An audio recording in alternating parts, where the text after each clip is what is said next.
Radio, le coup de cœur des libraires. Valérie Expert, Gérard Collard. Gérard Collard et Éric Chacour. Bonjour Éric Chacour. C'est le plus important. C'est rare qu'on invite des auteurs, mais vous, c'est à part. C'est un livre qui nous a profondément marqué. On n'est pas les seuls. Non.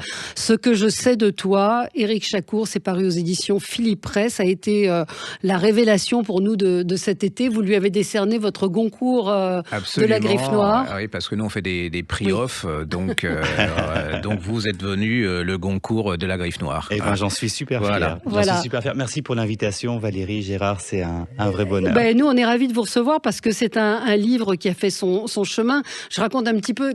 Quand on reçoit avec Gérard beaucoup de livres, et au moment de l'été, il faut faire un tri, on ne va pas emporter tout. Moi, j'ai pris ce livre, je dis Égypte, j'aime bien l'Égypte, je vais regarder la couverture, voilà, à quoi ça tient. Ouais. C'est le premier livre que je lis de l'été et je me dis quel choc. Et je vous envoie un mot pour vous dire, j'ai adoré ce livre, c'est d'une puissance, c'est une langue magnifique, enfin... Tout est réussi dans votre livre et donc voilà, ça part comme ça. Et puis ce succès fulgurant, vous avez été nommé pour plusieurs prix. Hein. Vous étiez en lice pour le Renaudot. Pour le Renaudot, le Fémina, ouais. Non, c'était fou. Surtout c'est pour un premier roman. Voilà, c'est un premier roman. Donc racontez-nous un petit peu. Un premier roman québécois en plus. Oui, oui, parce que vous êtes d'origine égyptienne. Vos parents sont égyptiens, sont partis au Québec. Vous êtes né là-bas. Mon père est né au Caire, ma mère à Alexandrie, donc ils se connaissaient pas d'Égypte. Ils se sont rencontrés à Montréal. Ils ont immigré comme beaucoup d'Égyptiens de cette époque, qui étaient plutôt de la communauté que je décris, une communauté levantine, des francophones plutôt chrétiens qui habitaient dans les grandes villes. L'intérêt du livre, parce que les gens connaissaient pas du tout cette communauté. Oui, c'est vrai que c'est vrai qu'en l'écrivant, je me suis dit, mais qui ça va intéresser ce truc ? Parce que ça se passe en Égypte. À la limite, les gens comme Valérie qui sont allés en Égypte, peut-être que ça peut les intéresser. Mais en même temps, cette Égypte-là est très différente. Des années 80, le milieu familial dans lequel on rentre, on va en reparler. Et donc voilà, vous êtes né au Québec. Et je suis né au Québec où mes parents se sont rencontrés. Voilà. Et donc j'ai vécu entre la France et le Québec pendant pas mal d'années. Et j'ai sorti ce premier roman, là c'est un de ces fameux romans de pandémie où on avait des jours de congé, on savait pas quoi en faire, donc je me suis dit j'ai ce projet depuis des années, si je le termine pas maintenant, j'ai aucune excuse. Je me suis donné un petit coup de pied et je l'ai envoyé à un éditeur qui l'a pris au bout d'un mois et demi. C'était Philippe Ray ou c'est d'abord au Québec? Voilà, il est sorti chez Alto au Québec, qui est un éditeur détonnant, comme il se dit, c'est-à-dire il publie beaucoup de choses. C'est pas mal de littérature québécoise, c'est des gens comme Nicolas Dickner, comme Dominique Fortier, Catherine Leroux qui sont publiés là-bas. C'est une maison très très inventive, donc moi j'avais vraiment envie de... Et je leur avais envoyé un peu comme une bouteille à la mer mon manuscrit en me disant je suis à peu près content de ce que j'ai fait. Peut-être que ça pourrait intéresser un éditeur et j'ai eu la chance que la première bouteille à la mer. La première bouteille à la mer a fonctionné. Mais vous n'aviez jamais écrit auparavant ou vous êtes quelqu'un qui parce que vous travaillez dans le milieu plutôt bancaire. Vous êtes financier. On se demande pourquoi vous avez écrit. Enfin, je veux dire, heureusement que les financiers n'écrivent pas parce que on serait mal. Mais pourquoi comme ça tout d'un coup Je pense que j'ai toujours aimé écrire. Mais c'est drôle. Hein, j'ai toujours aimé écrire. Mais alors écrire un roman, c'était pas du tout mon truc. Ouais. Moi, quand j'étais petit, j'avais envie d'écrire des paroles de chansons. C'était ça mon rêve. Moi j'aurais voulu écrire des paroles de chansons à Patricia Cass, à Lara Fabian. C'était ça que je faisais. C'est un message, allez-y. Patricia, si vous cherchez des bons paroliers. Le Fémina des lycéens, vous avez été récompensé par le Fémina des lycéens, ce qui n'est pas rien. Et au Québec aussi, le succès a été important. Oui, j'ai eu la chance que ça devienne vraiment quelque chose de populaire au Québec où là encore, il est en lice pour le prix des collégiens, qui est un peu l'équivalent du Fémina des lycéens là-bas. Le prix des libraires aussi. Ça a été simultané ou c'est-à-dire le succès a été simultané et au Québec et en France, ou ça a d'abord été au Québec et après en France c'est drôle, ça a été pas mal d'allers-retours. En fait, au Québec, il y a eu un succès, mais qui était vraiment porté par les libraires. C'est-à-dire qu'il y a eu un peu de presse, un peu de médias. Comme ici, mais ici, ça a été beaucoup plus accéléré sur la rentrée littéraire. Alors qu'au Québec... Il a mis 10 mois à s'installer. Ce sont des libraires qui l'ont porté à bout de bras, qui l'ont recommandé. D'ailleurs, Philippe Ray, quand on leur a demandé, mais qu'est-ce qui vous a amené à ce livre québécois sorti là-bas ? Ils ont dit, quand on a vu l'abondance de coups de cœur de libraires qu'il y avait au Québec, on s'est dit, il y a quelque chose là-dessous. Il y a quelque chose. On le lit, on l'aime, on l'aime pas, mais donc on le lit. Ça se passe au Caire dans les années 80, on l'a dit. C'est un jeune médecin, son père est médecin, sa carrière est toute tracée. Il travaille dans un dispensaire et dans ce dispensaire, il soigne. C'est là aussi que la richesse du livre, c'est qu'on voit différents milieux. Vous décrivez magnifiquement bien cette société kérote et puis les pauvres, les sans-grades, ceux qui viennent justement se faire soigner et qui n'ont rien. Et puis, il y a un jeune assistant, un jeune homme qui vient, qui se présente et une relation va se nouer. Et c'est d'une beauté, d'une légèreté à la fois et en même temps, ça dit des choses tellement importantes. Ouais, mais vous avez vécu ça. Enfin, c'est tellement bien décrit. Enfin, le côté dispensaire. On a l'impression que vous avez été dans le dispensaire. Hein, vous. Le dispensaire, il n'existe pas ailleurs que dans ma tête, mais il se situe dans un quartier du Caire qui s'appelle le Moatam, une sorte de colline en bordure du Caire, où se trouvent ce qu'on a souvent appelé les chiffonniers, puisque c'est Sœur Emmanuel qui a fait ces ateliers. Voilà. C'est pas vraiment des chiffonniers, c'est plus des recycleurs, mais c'est des gens qui s'assiedent comme ça sur des tas d'ordures, puis il faut les voir, ils sont en famille, la petite trie tous les rebuts de chiffon, le garçon fait les canettes de coca, etc. Ils font des ordures et puis après ils recyclent tout ça. Ils font des trucs fabuleux. Ils font des sacs avec des capsules de Nespresso écrasées. Enfin, Vous y allez beaucoup au Caire ? Oui, c'est ce que je pensais là. J'y suis allé une quinzaine de fois dans ma vie. J'y suis allé une quinzaine de fois pour tout un tas de motifs professionnels, souvent personnels, des mariages, retrouver la famille, etc. Mais le Caire que je décris est un Caire très très différent de celui que je vois en tant que touriste. Mais justement cette famille avec des femmes très très fortes, des femmes qui sont au cœur, hein, la mère, la servante, enfin celle qui est là aussi, ce sont des personnages de femmes très très forts. Et puis cette société, vous la décrivez très très bien quand même. J'avais envie de raconter comment un homme peut être écrasé par des responsabilités qu'on lui fait peser sur les épaules parce que c'est un homme, et comment une femme peut être écrasée par les responsabilités qu'on lui refuse parce que c'est une femme. J'avais envie de raconter ce genre de choses qui se télescopent et qui rendent une vie, qui font tous les drames d'une petite vie. Ouais. Et puis oui, moi les femmes c'est important, parfois, je dis en rigolant que ma famille est un peu comme la famille royale britannique, qui fait des très grandes reines et des tout petits rois.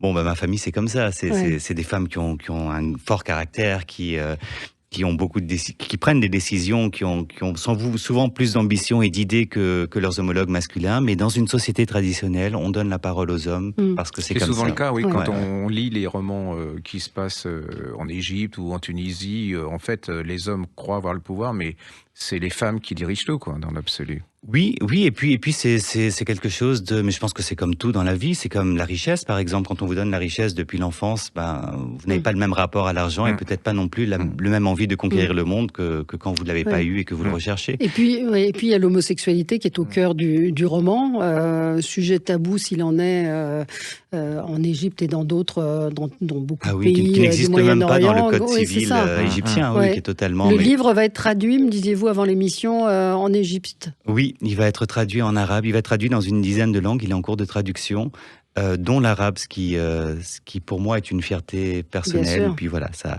a une grande valeur sentimentale. Ouais, mais vous n'avez pas hésité à aborder ce thème-là Non, parce que c'est ce que j'avais envie de raconter. Ouais. Et puis accessoirement, je pense qu'il y a aussi une forme d'insouciance quand on écrit un premier roman. J'avais aucun objectif de publication. Ouais. J'écrivais mon truc sur mon lit depuis des années. Et vous écrivez sur votre lit? Oui, c'est très confortable. C'est très confortable. Et vous avez un plan ou vous écrivez au fil Ah oui, moi j'ai besoin d'avoir un plan très granulaire, précis. J'ai besoin de savoir chapitre par chapitre quels sont les personnages en présence, les informations qu'ils s'échangent. Peut-être aussi ce qui va donner envie, selon moi, au lecteur de tourner la page. Ça, c'est quelque chose d'important. Après, j'écris dans le désordre. C'est-à-dire qu'une fois que j'ai mon plan, je sais exactement quels sont les chapitres, je peux les prendre dans un ordre qui m'inspire.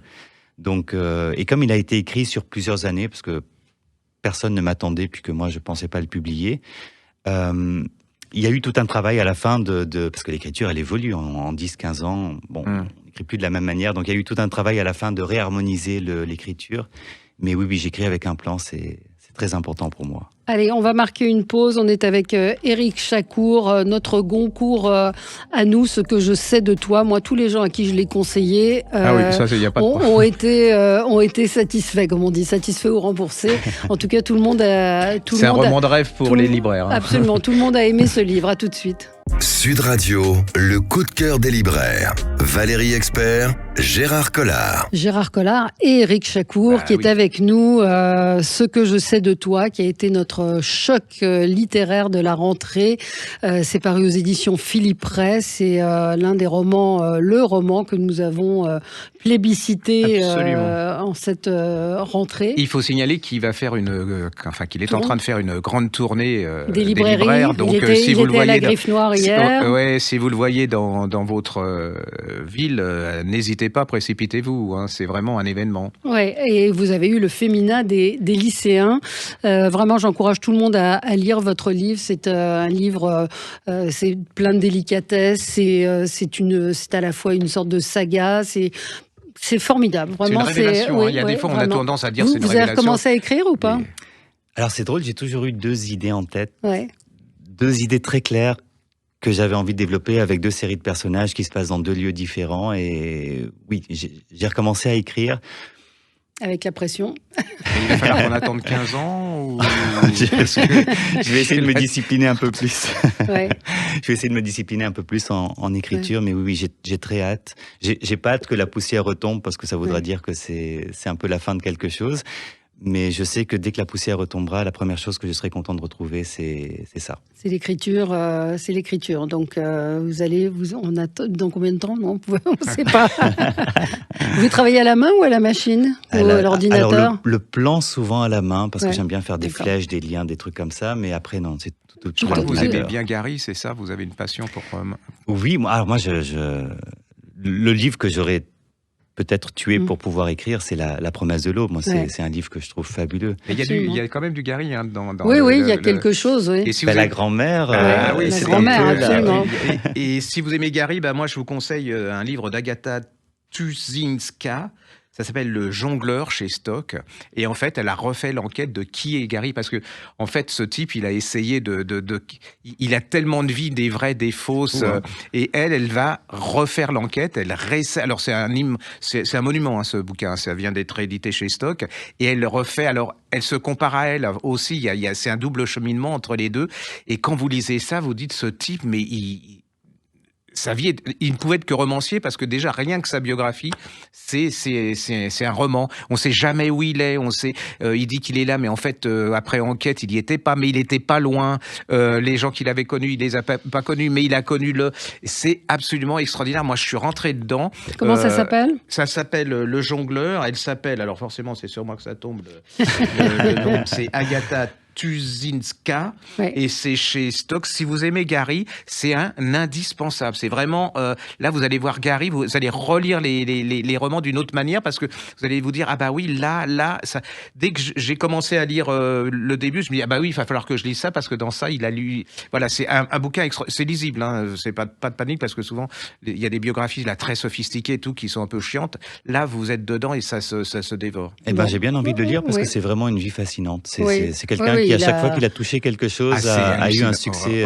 La littérature, la diplomatie, puis avec une personnalité très, très particulière. Et ça fait partie de ces gens qui ont deux romans, c'est-à-dire les romans qu'il a écrits et sa vie qui est un roman. Ça, c'est absolument incroyable. Il y a des gens comme ça, comme Virginia Woolf.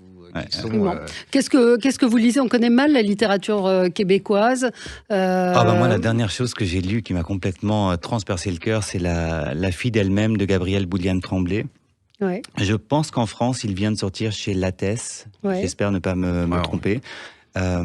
Et c'est l'histoire... En fait, c'est une autofiction d'une autrice trans qui raconte sa vie, sa jeunesse. Et c'est très, très émouvant parce que c'est vraiment dans un contexte familial. Donc, on voit toutes ces relations familiales. C'est très romancé quand même. Mais on se rend compte de cette fille qui se découvre et qui parfois se découvre après que d'autres aient compris qui elle était avant elle. Et c'est vraiment extrêmement touchant. Moi, j'ai pleuré 2 fois dans ma vie en lisant des livres. C'était Les Misérables et puis La fille d'elle-même, dans des styles très très différents, vous le verrez, mais oui. Donc ça s'appelle La fille d'elle-même. L'auteur s'appelle Gabriel Bouliane-Tremblay et c'est effectivement aux éditions Lattès. Et puis vous me parliez d'un auteur, Michel-Marc Bouchard, dont je n'ai pas entendu parler, qui est visiblement votre auteur préféré. Franchement, en littérature. C'est vraiment dommage qu'il n'y ait pas plus de liens, justement.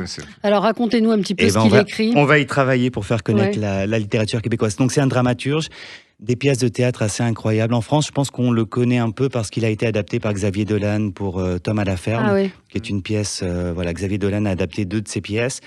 C'est un dramaturge assez incroyable. En fait, c'est le genre d'histoire où on comprend... Donc, on adore la pièce qu'on voit depuis 1h25. Et en fait, dans les 5 dernières minutes... on comprend tout ce qu'on vient de voir d'une autre manière et on l'aime encore plus. C'est assez fou. Donc il y a plein de retournements. C'est beaucoup d'histoires familiales. C'est souvent aussi des thématiques d'homosexualité, pas systématiquement, mais presque. Il a fait des pièces comiques, des pièces tragiques. Moi, j'aime beaucoup ces pièces tragiques. Celle que je conseille souvent pour commencer, c'est Les Muses orphelines. C'est d'une beauté, donc c'est des relations intrafamiliales. Ce sont des frères et sœurs enfermés dans une maison qui attendent le retour de leurs parents et c'est fabuleux. Alors c'est publié non, c'est pas publié. Ça a été joué au théâtre de la Manufacture des Abbesses à Paris, en fait. Tom à la ferme et de plusieurs livres, mais on va s'y intéresser. Gérard, vous avez pensé c'est certainement une des plus fabuleuses BD que j'ai lues. Pour moi, ça dépasse même le stade de la BD. Ça s'appelle Kalsoun, l'arme secrète de Nasser, de Martine Lagardette et de Farid Boudjela.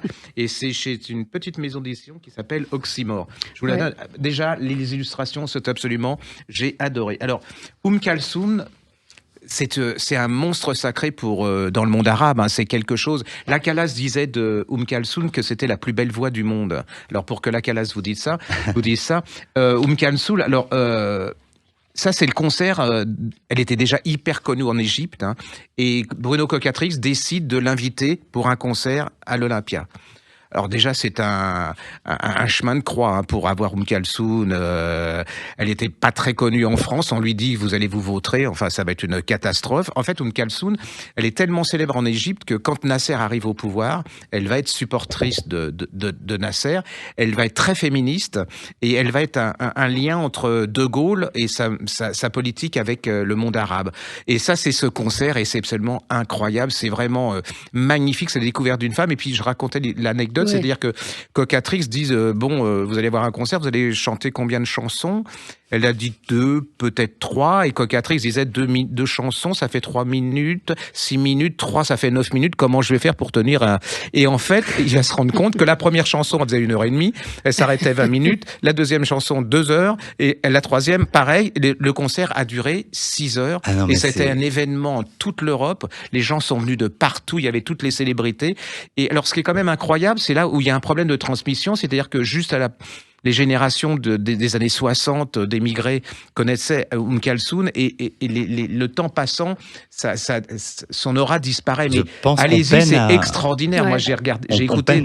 On peine à savoir quelle figure a été Kalsoun pour l'ensemble du monde arabe. Ça a dépassé de très loin. Quand vous les écoutez, c'est comme les derviches tourneurs, c'est comme de l'extase. C'est-à-dire que vous comprenez rien de ce qu'elle dit, mais voilà, c'est absolument extraordinaire. Moi, ça me rendait fou quand ma mère mettait ça le matin. Mais c'est extraordinaire. Mais c'est, icône. C'est vraiment une icône. C'est la 4e pyramide d'Égypte. Son surnom. Martine Lagardette et Farid Boudjelal, c'est Kalsoun, l'arme secrète de Nasser. C'est très beau, aux éditions Oxymore. Très beau. Puis c'est vraiment un livre d'histoire. Puis on croise Claude François à l'Olympia, il y a à la fois des photos, le graphisme est très très beau. C'est une des plus belles réussites de ces dernières années. Très belle réussite. Vous aviez autre chose, Gérard? Non, je voulais simplement, quand on dit que la littérature est très chère et tout, vous signaler cette petite collection qui va de 2 € à 3 €, qui sont des petits classiques chez Folio. Et vous avez tout, ça va des Pieds de Fumiko de Tanizaki, Jane Austen, Amour et amitié, Richard White, L'homme qui vivait sous terre, et Oscar Wilde, Maxime. vous en avez des centaines, et ça vous permet de vous donner une idée. C'est-à-dire que les gens ont peur. Là, si vous aimez Oscar Wilde, ça va les contraindre, leur dire, je vais aller voir autre chose, lire autre chose. Allez-y, c'est une magnifique. Ça vaut 2 €, c'est ça, hein? Ouais, regardez, Ouais. c'est absolument magnifique. C'est des petits objets. Puis dans le métro, dans le RER, vous les prenez, c'est pas lourd. Vous avez un petit moment comme ici, comme je m'ennuie quand je suis avec vous. Je sors mon petit livre à 2 € et voilà, ça me permet d'oublier. Vous lisiez beaucoup, enfant? Non, Éric Chacour. Je suis pas un grand lecteur. Non. Je suis pas un grand lecteur, mais je vous regardais à la télé tous les deux sur LCI. Ça, Ça ne vous rajeunit pas? Oh, Ouais. si. Ouais. Vous n'avez pas changé. Les années glissent sur vous. Absolument. Gérard avait la houppette un peu plus foncée peut-être, mais Oui, ça c'est Et possible. toc, et toc. mais Oui, mais vous n'êtes pas un grand lecteur. je suis pas un grand lecteur. Je suis un lecteur je suis un lecteur comme je suis écrivain, c'est-à-dire très contemplatif, très laborieux aussi. Mais j'aime entendre parler de livres et je lis beaucoup plus là depuis 1 an parce que j'ai beaucoup de discussions croisées, de rencontres dans des salons du livre. Puis Donc quand vous on rencontre lisez les les personnes, livres. on a envie de savoir. Qu'est-ce qu'ils vous disent, les gens que vous croisez? Alors là, vous allez commencer votre tournée, mais qu'est-ce qu'on vous dit en général dans les salons du livre, Éric Chacour? C'est très touchant parce que là, le livre est sorti depuis quelques mois maintenant au Québec, donc c'est beaucoup de gens qui l'ont lu et qui viennent avec le livre qu'ils ont lu, tout plié, tout corné. Et c'est très touchant, c'est des témoignages très touchants. Moi, j'ai une fois quelqu'un qui m'a dit que quand il avait refermé le livre, il avait voulu aller à la recherche de son père pour savoir d'où il venait, donc il avait mené l'enquête et puis il s'était rendu compte que son père était mort il y a quelques années, mais il était content de l'avoir fait. Enfin, c'est des choses comme ça. Des choses très personnelles. Oui, et puis auxquelles on peut pas penser à ça quand on écrit, et quand ça vous tombe dessus, c'est des vrais cadeaux. Et vos parents, comment ils ont réagi à ce succès et au livre en lui-même? Alors, j'ai dit très tard à mon père que j'allais publier quelque chose. Je l'ai dit peut-être 1 mois et demi avant la publication, là, comme ça, glissé dans un repas de famille.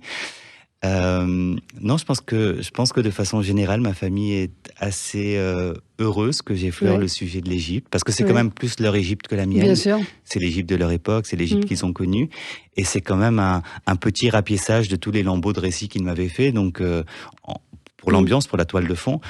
Donc non, je crois qu'il y a un peu de fierté. Après, il y a aussi beaucoup de pudeur dans la famille, mais non, c'est chouette. On était ravis de vous recevoir, Éric Chacour. Ce que je sais de toi, c'est paru aux éditions Philippe Ray. C'est notre Goncourt à nous. Si on avait fait. Si vous l'avez pas lu. Là, franchement, c'est l'incontournable. Et je répète, moi, tous les gens à qui je l'ai offert ou à qui je l'ai fait lire ont été charmés, enchantés par ce livre. Franchement, et on attend avec impatience le suivant. Merci à vous, Éric Chacour. Merci, Gérard. À la semaine prochaine. Sud Radio, le coup de cœur des libraires. Valérie Expert, Gérard Collard.